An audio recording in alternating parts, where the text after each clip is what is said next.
My wife held the package out without looking at me. Just a plastic-wrapped bundle dangling from 2 fingers while her eyes looked past my shoulder at someone else. I opened it in front of everyone. A pair of cheap fabric socks. $6.99. A red clearance sticker still on the tag. And just across the room on the wrist of the man she had been sleeping with for 8 months was the $14,000 watch she had personally chosen, personally wrapped, and handed to him like it was a sacred offering. The exact watch I had once mentioned as the gift I wanted for my 50th birthday. The entire room went silent. Not one word from anyone. Then she leaned close to my ear, close enough that only I could hear, and said one sentence I will carry with me for the rest of my life. You know why, don't you? I looked at her face. And what I found there wasn't guilt. It wasn't cruelty. It was something worse than both of those things combined. It was certainty.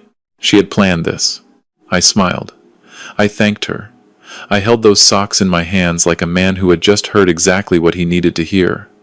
My name is Thomas. I am 54 years old. And before 5 o'clock that morning, I was gone, and I had left something under that Christmas tree that made her scream when she found it. Stay with me until the end, because what happened next she never saw coming. But to understand what happened that night, you need to understand who Vivian was before she became the woman standing in that ballroom. Because she wasn't always that person. And honestly, that made it so much harder. I met Vivian Caldwell in 2001 at a design firm on the near North Side. She was the sharpest person in every room she entered, not in an aggressive way, but in the way of someone who simply sees things others miss. Patterns in chaos. Decisions others took weeks to reach, she arrived at in hours. I fell in love with her clarity before I fell in love with anything else. But I also fell in love with the private version of her, the woman who cried at airport farewells, who kept every card I ever gave her in a shoebox under the bed, who made genuinely terrible coffee every morning but kept trying because she knew it mattered to me. That woman was real. I need you to know that. Over 23 years, her company Meridian Solutions, a health tech firm she'd co-founded in a Wicker Park co-working space, grew from 12 people to over 400, with its headquarters in a glass tower on South Wacker Drive. I watched every stage of that growth from the inside. I helped carry it. I shifted my own architecture consulting to part-time, when she needed more from home. I hosted her board members at our Andersonville house while she was still upstairs changing. I drafted pitch decks at midnight and pretended I hadn't when she mentioned them the next morning. I did all of this gladly. I want to be clear about that. I did it gladly, because I believed in her, and I believed that what we were building together was worth the sacrifice. The mistake I made was never stopping to ask whether she still believed the same thing. Sometime in the past year, Vivian had changed in ways I cataloged without meaning to. A new way of tilting her head when she smiled at her phone. A new perfume she'd bought without mentioning it.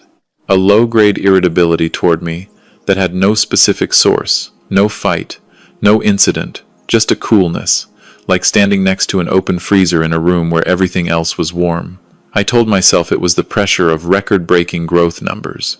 I told myself a lot of things. The party was on a Friday. Vivian arrived beside me and separated from me almost immediately. She moved toward the crowd the way a ship finds its current naturally, inevitably. I found myself at the bar nursing a whiskey, watching people come alive in her orbit. I recognized most faces. Department heads I'd fed dinner to. Investors I'd made easy conversation with for years. People whose children's names I remembered better than they remembered mine. A woman named Lorraine from compliance came over and touched my shoulder. "Tom, I genuinely don't know how you manage it," she said softly. "Supporting Vivian through all this. You must be exhausted." I gave her the answer I always gave. "You get used to it." She smiled at me the way people smile at funerals, careful, soft, full of something they won't say. I watched Vivian across the room. She was laughing near the floor-to-ceiling windows overlooking the river, her hand resting on Nathan Yee's forearm as she spoke. Nathan was her executive assistant, 29, fast-talking, always dressed in a way that made the senior staff quietly uncomfortable. He'd joined Meridian 2 years earlier, and had become indispensable with a speed that unsettled people who'd been there a decade longer. I had tried not to notice the specific quality of light on Vivian's face when she looked at him at company dinners. I had tried very hard. The gift exchange was Vivian's idea this year. She'd never cared about it before. I had purchased a set of generic gift cards for her to distribute. She'd been too busy to shop, she'd said, But when she reached under the decorated tree in the corner of the venue, she pulled out a long navy case I had never seen. The kind of case that comes from a boutique where they pour champagne before showing you anything. "Nathan," she said. Her voice had that warm, private quality it used to have with me. She walked to him with the case held out like something precious. The room quieted the way rooms do when they sense something worth watching. Nathan opened the case and lifted out a watch, an Audemars Piguet Royal Oak, its face catching the chandelier light like something alive. Someone near me murmured the price. $14,000. He looked at it, then at her, then back at it. "Vivienne, this is I can't. You've earned far more than this," she said. The room applauded. Someone whistled. Vivienne smiled at Nathan with her whole face open, radiant, present in a way I hadn't seen directed toward me in longer than I could comfortably name. I stood very still. Honestly, if this were happening to a friend of mine standing in that room, if I were watching from the outside, I would have put my hand on their shoulder and said, "Let's go." But you don't do that when it's your own life. You stand there, and your hands are steady, and 23 years of being the calm one doesn't just switch off because your chest has gone hollow. Then Vivienne turned and looked at me. "Tom," she called out across the room. "Come here." She reached under the tree again. This time she pulled out a small packaged drugstore paper. No bow, no ceremony. She held it out and waited, so I had to cross the room to take it from her hand in front of everyone I knew. I opened it. Black dress socks, still in the plastic sleeve, price tag still on, $6.99, with a clearance sticker read, 30% off. The silence that followed was not polite. It was the silence of a room full of people deciding where to look that wasn't at me. She leaned close. "We both know why," she whispered. I looked at her face, and what I found there was not anger, not cruelty. What I found was calm, settled, decided. This moment had been planned, not in a heat of emotion, but in something colder and more deliberate than that. "Thank you," I said. Very thoughtful. She turned back toward Nathan, and I stood in the middle of a $1,400 a night rooftop with a pair of clearance socks in my hands, while every person who had ever sat at my dinner table processed what they had just witnessed. If you have ever been in a room where someone looked right through you, not with hatred but with indifference, then you already understand something that's nearly impossible to put into words. Hatred at least means you register. Indifference means you have become a problem to be managed, not a person to be considered. That distinction is the loneliest feeling I have ever experienced, and I have spent my whole life being good at being alone. The drive home was silent. Vivienne stared out the passenger window, composing herself back into the version she'd wear until morning. I drove through the city lights. I thought about the miscarriage we'd never spoken of again after that November. I thought about the consulting contracts I'd handed off so she could take the Denver expansion without logistical friction. I thought about the rose bushes I'd planted along our back fence that she had never once commented on in 4 years. We got home. She went to her office. I went to bed. At 2:47 inches the morning, her phone lit up on the nightstand. She'd placed it face down, which she never did. She'd said for years that she kept it face up for emergencies. Tonight was different. It buzzed again. Then again. I reached over and turned it face up. "Nathan, tonight was everything. You handled it exactly right." Then, I meant what I said. "I can't wait until you're finally done with him." Done with him. I set the phone down. I want to tell you what I felt in that moment, because I think it matters. I did not feel rage. I felt grief, the deep, quiet, irreversible kind that doesn't shout. The kind that understands this is over and simply sits with that fact in the dark. I lay completely still next to my wife and stared at the ceiling of the bedroom where we'd slept for 7 years, and I counted every excuse I had ever made on her behalf. They all ran out at once. I got up. I went to the kitchen, made coffee with careful, mechanical hands, and I let myself finally understand what I had been half understanding for months. By 3:30, I was in my study, a small room Vivienne called my hobby corner, with the tolerant amusement she reserved for things she considered beneath serious attention. That dismissal, as it turned out, had been a gift, because she had never once looked carefully at what I kept in there. In the bottom drawer, behind old tax folders and a shoebox of photographs, was a manila envelope I had assembled over the past 18 months. Not because I had suspected a specific betrayal, because I had always been methodical. because something in me had been registering a pattern before my conscious mind was willing to name it.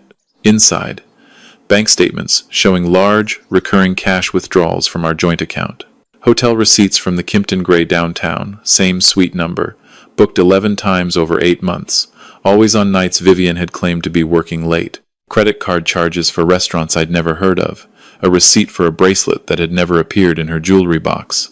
I had explained every single one of these things away, one at a time, as business expenses, as client gifts, as the ordinary financial noise of an executive's life. Looking at them all together now at 3:30 inches the morning, in the sharp quiet of my study, what they added up to was undeniable. She had been funding this affair with our money. I photographed each page carefully, then put everything back exactly as I'd found it. I pulled out a sheet of the expensive linen stationery Vivienne had ordered years ago for personal correspondence she'd never gotten around to writing. She had always preferred digital. She'd always found handwritten things sentimental. I wrote for 45 minutes. By 5:15 a.m., my car was loaded. I took my father's watch. I took my external hard drive. I took my important documents. I left behind everything she had ever given me, every object that came with a string attached. I left behind a version of myself I no longer recognized. I placed the sealed envelope under the Christmas tree right where she had handed me those socks, and I walked out to my car in the pre-dawn cold of a Chicago December.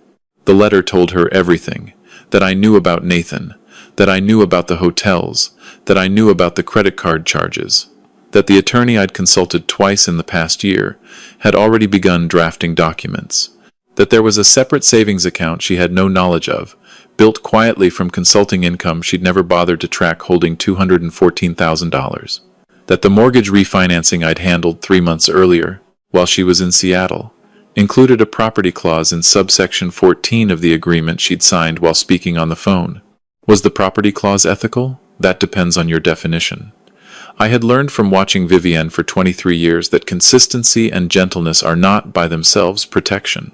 I had learned that the people who love you the most are often the ones least equipped to protect themselves from the people they love, so I had quietly stopped being unprotected. The letter ended with this: "You spent months planning to discard me. I spent years understanding that this day might come. I hope you finally understand that I was never as invisible as you believed." I signed it simply, Tom.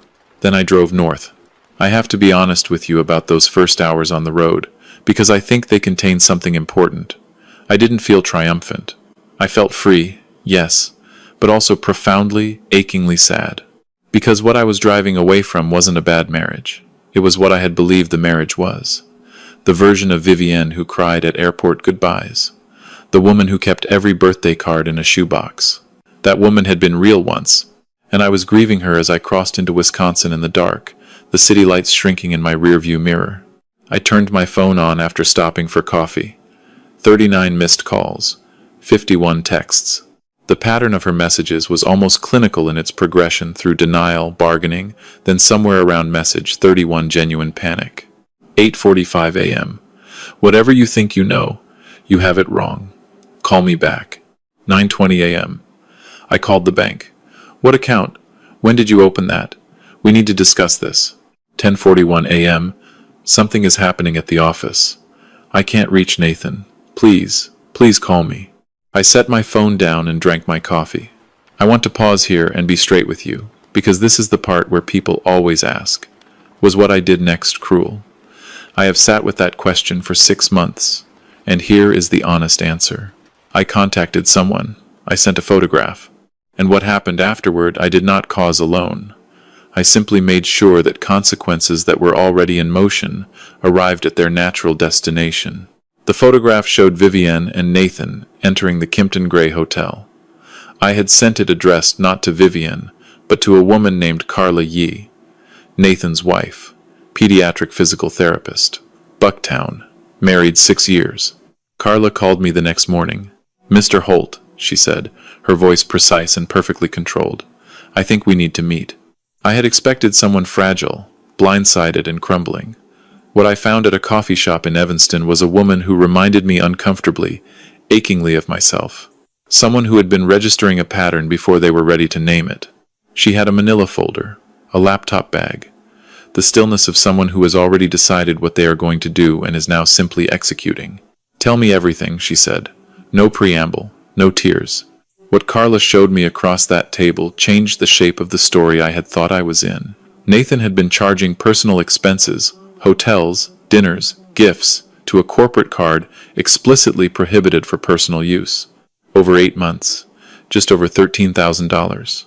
Almost exactly the price of the watch on his wrist. Carla had filed for divorce that morning. Nathan would be served at Meridian's offices during the weekly staff briefing, 12 people in the room, including Vivienne. "She'll distance herself immediately," I told Carla. "When someone becomes a liability, she cuts them. It's how she operates." Carla looked at me without blinking. "That's exactly what I'm counting on." The divorce papers were served at 10:15 the morning. The corporate card report reached HR simultaneously. Nathan walked into that Tuesday briefing and walked out unemployed, served, and fully exposed in front of the colleagues who had watched Vivienne hand him a $14,000 watch 5 days earlier. Vivienne did exactly what I had predicted. She stood. She expressed deep concern for Nathan's personal situation. She offered him leave to handle his family crisis. She was professional, composed, utterly cold. But maintaining that version of events required her to deny all knowledge of the affair, which meant denying any knowledge of the charges she had, in fact, authorized. When HR's investigation expanded and found the authorization trail, the board began asking questions she had no clean answer to. 3 weeks after the Christmas party, Vivienne Caldwell was asked to resign from the company she had built. They gave her a severance package and an NDA. She signed it. 20 years. Gone. I heard this not from Vivienne, but from Carla, who had stayed in touch.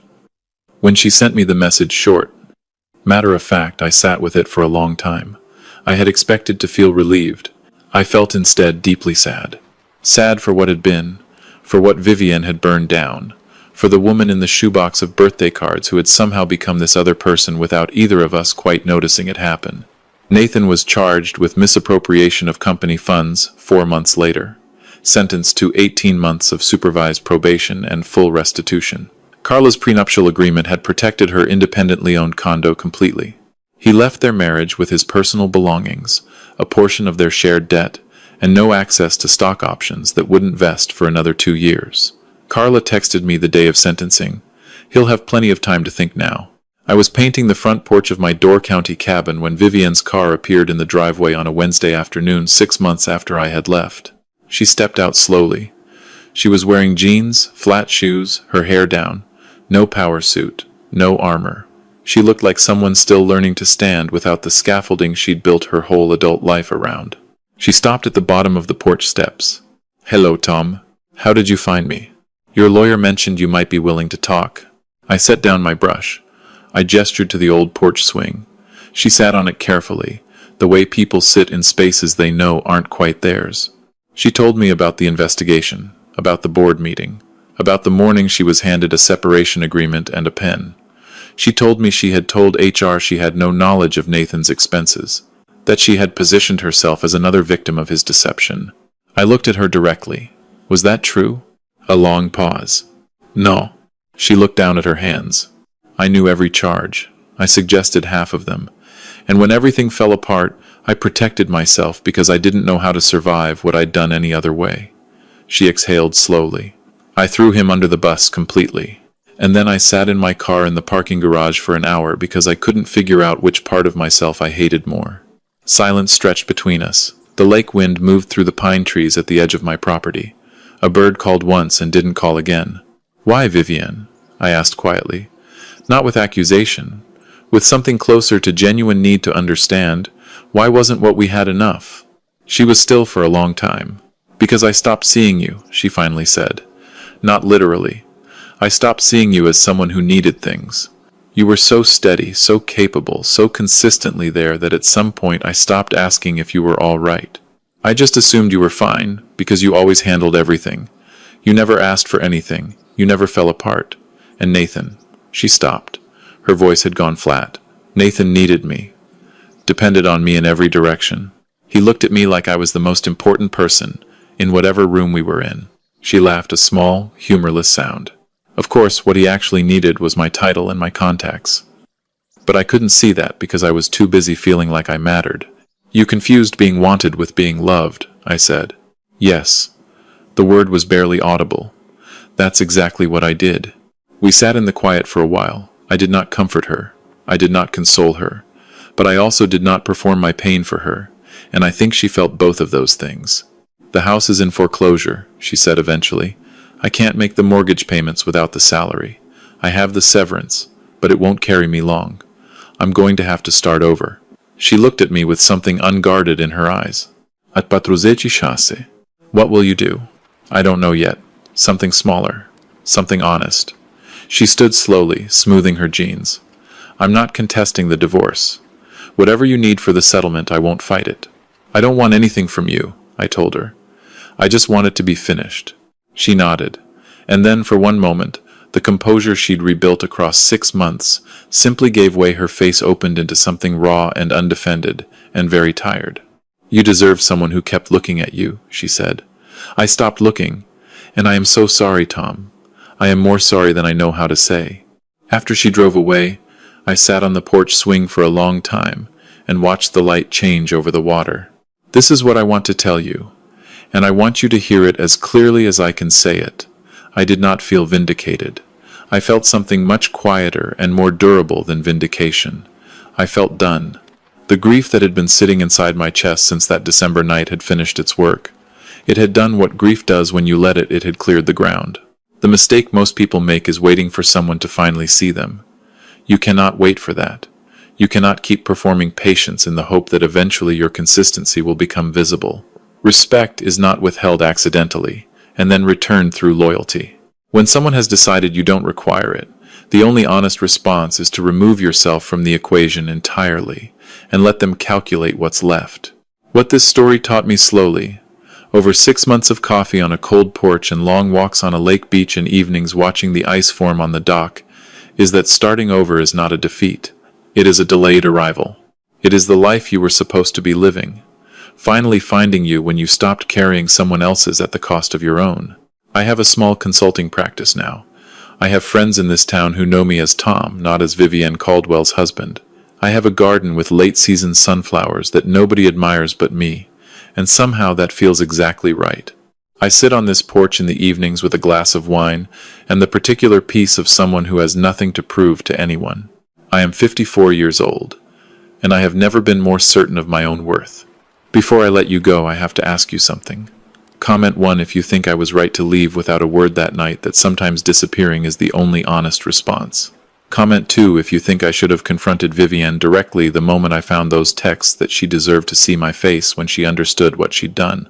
Comment 3 if you think I waited far too long, that the signs were there years before the Christmas party, and I should have trusted myself sooner. I genuinely want to know where you land on that. And tell me where you are watching this, from what city, what country, what time is it where you are right now? Every single city means something to me. Have you ever been in a relationship where you kept giving more, certain that at some point it would register?